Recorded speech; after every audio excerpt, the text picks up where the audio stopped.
Today I'm going to show you a technique to help reinforce the collar of a knitted sweater, especially those knit with more elastic yarn, to help prevent stretching over time.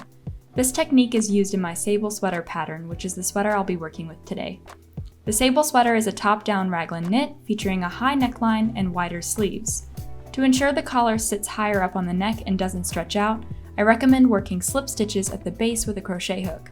It's a super simple process with high impact and doesn't require previous crochet experience. All you'll need for this project is a crochet hook. I'm using a 5.5mm hook, which is what I had on hand, a pair of scissors, a darning needle, and of course the yarn you'll be using to work the slip stitches. I'm using 2 strands of yarn together in a contrasting color so that you can easily see what I'm doing, but you should use the color that matches the body of your sweater.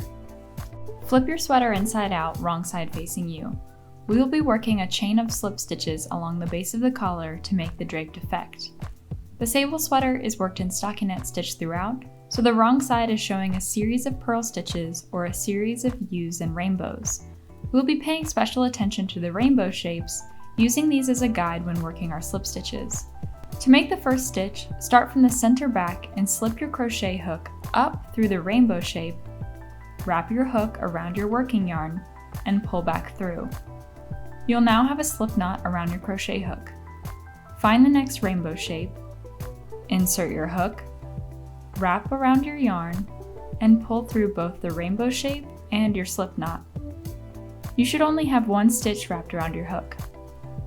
Continue working in this pattern from right to left, and you should begin to see a chain forming at the base of your collar. As you work, remember to keep your working yarn in front of your crochet hook as you insert the hook to make each slip stitch.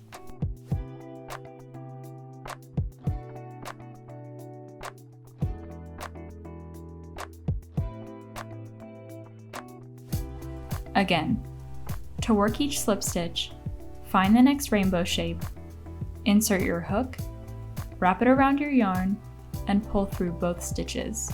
You should have 1 stitch left on your crochet hook.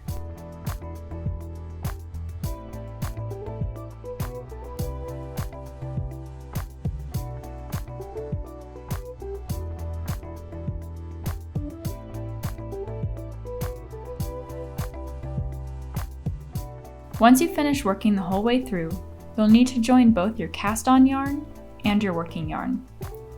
Simply take the leftover string, hook the yarn, and pull through the last slip stitch.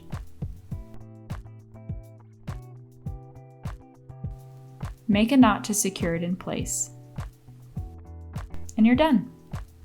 Now your collar will stay secure in place with wear over time.